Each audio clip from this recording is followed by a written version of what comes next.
Hello friends, आज study में आप सभी का स्वागत है। कक्षा 9 एनसीईआरटी गणित में हम प्रश्नावली 9.3 हल कर रहे हैं, जिसका ये प्रश्न क्रमांक 7वां है। आज प्रश्न कहता है कि बिंदु डी और ई क्रमशः त्रिभुज एबीसी की भुजा ए बी और ए सी पर इस प्रकार स्थित है कि, ठीक है, इनका जो एरिया है वो डी बी सी बराबर एरिया ए बी सी है। तो हमें दर्शाना है कि डी ई समांतर बी ई। ठीक है, तो इसमें क्या कहा गया है कि एक त्रिभुज हमको दिया गया है, त्रिभुज ए बी सी। ठीक है, इस तरह का एक त्रिभुज हमको दिया गया है ए बी सी, और साथ ही कहा गया है कि जो डी बिंदु है वो बी ए और बी पर है। तो ए बी कहाँ पर, ये लाइन है, तो इसके बीचों बीच कोई बिंदु हम यहाँ पे डी ले लेते हैं। ठीक है, उसके बाद में कहा गया है कि ए सी पर स्थित है कौन सा बिंदु, ई। तो ए सी ये वाली लाइन है, इस पर कोई बिंदु यहाँ पे ई स्थित है। ठीक है, तो हम यहाँ पे कर लेते हैं इसको डी, और यहाँ पे कर लेते हैं बिंदु ई। ठीक है, अब इसमें क्या बताया गया है कि जो एरिया है डी बी सी, तो डी बी सी कहाँ बन रहा है, डी बी और सी, डी बी सी।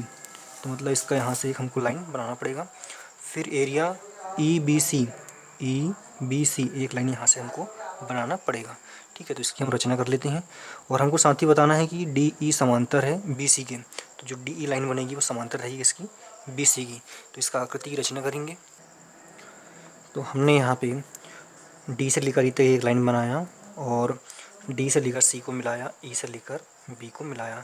तो जिस तरह से हमने रचना की है और प्रश्न में हमको दिया गया है, वैसे ही हम यहाँ पे लिख लेते हैं कि दिया गया है।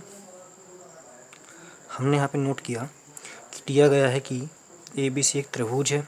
ठीक है, प्रश्न में दिया गया था, जिसमें बिंदु डी जो है ए बी का मध्य बिंदु है। ठीक है, ए बी का मध्य बिंदु डी है और ए सी का मध्य बिंदु ई है। ठीक है, और कहा गया कि इस प्रकार स्थित है कि जो एरिया है इसका डी बी सी का। अब डी बी सी बनाने के लिए हमें क्या करना पड़ेगा, डी से ई को मिलाना पड़ेगा। ठीक है, डी से ई को मिलाना पड़ेगा, और उसी प्रकार हमको डी से सी को भी मिलाना पड़ेगा, और ई से बी को। तो यहाँ पे आकृति बन जाती है D B C, D B C. ठीक है, त्रिभुज यहाँ बन रहा है डी बी सी। तो इसका जो त्रिभुज का जो एरिया है वो बराबर होगा ई बी सी का, यही इसमें कहा गया है। ठीक है, और हमको याद क्या करना है, यहाँ पे दर्शाना है कि जो डी ई है वो समांतर है बी सी के। जो डी ई लाइन है वो बी सी के समांतर है, ये हमको यहाँ पे बताना है। ठीक है, तो इतना तो हमको प्रश्न में ही दिया गया है, अलग से कुछ लिखने की आवश्यकता नहीं है यहाँ पे। ठीक है, अगर हम यहाँ पे देखें कि दो त्रिभुज जो बन रहे हैं हमारे, कौन कौन से, डी सी बी और बी ई डी, जो एक ही आधार बी सी पर स्थित है। ठीक है, एक ही आधार पर स्थित है। अब इसके एक ही आधार पर स्थित कौन सा आधार, इसका बी से सी तक है, और इनके क्षेत्रफल भी यहाँ पे हमको बराबर बताए गए हैं ये। ठीक है, तो प्रमेय 9.3 कहती है कि एक ही आधार वाले और बराबर क्षेत्रफल वाले जो त्रिभुज होते हैं वो एक ही रेखा के बीच स्थित होते हैं। मतलब जो रेखा होती है समांतर रेखा के बीच स्थित होते हैं, प्रमेय 9.3 कहती है। तो उस प्रमेय से सिद्ध हो जाता है कि जो डी ई है वो बी सी के समांतर है। ठीक है, अब यहाँ पे डी बी सी और त्रिभुज ई बी सी एक ही समांतर रेखा पर स्थित है, ये वाली और ये वाली। ठीक है, तो हम कह सकते हैं कि डी ई समांतर है बी सी के। तो चलिए हम इस प्रकार समझा है, वैसे यहाँ पे हम नोट कर लेते हैं। तो यहाँ पे हम देख रहे हैं कि त्रिभुज डी बी सी और त्रिभुज ई बी सी, ठीक है, डी बी सी और ई बी सी दोनों एक ही आधार बी सी पर स्थित है, और इनके क्षेत्रफल भी यहाँ पे बराबर हमको दिए गए हैं। तो प्रमेय 9.3 कहती है कि एक ही आधार वाले, ठीक है, एक ही आधार वाले और बराबर क्षेत्रफल वाले, तो इनका आधार एक ही है, और इन दोनों त्रिभुजों का क्षेत्रफल भी कैसा है, बराबर है। तो क्षेत्रफल वाले त्रिभुज एक ही समांतर रेखा के बीच स्थित होते हैं। तो यहाँ पे हम त्रिभुज देखें, ये वाला और ये वाला, तो इनका आधार एक ही है, क्षेत्रफल बराबर है।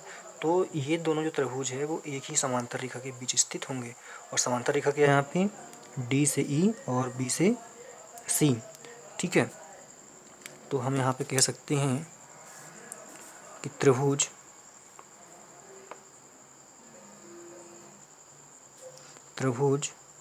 डी बी सी और त्रिभुज ई B C E B C एक ही समांतर रेखा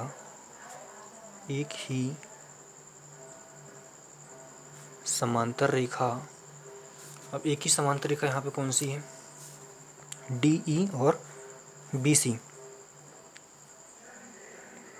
तो रेखा डी ई और बी सी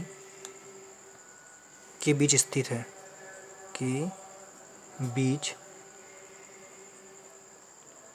है,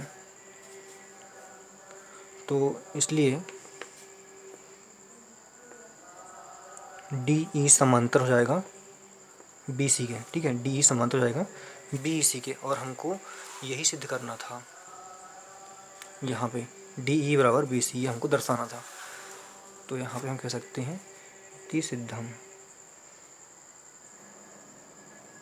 ठीक है, तो ये हमारा सवाल 7वां कंप्लीट होता है। इसका अगर स्क्रीनशॉट आप लेना चाहें तो बिल्कुल लीजिए, बहुत सरल सवाल है ये। और कमेंट्स करके मुझे ज़रूर बताएं कि आपको ये सवाल समझ में आया कि नहीं। धन्यवाद।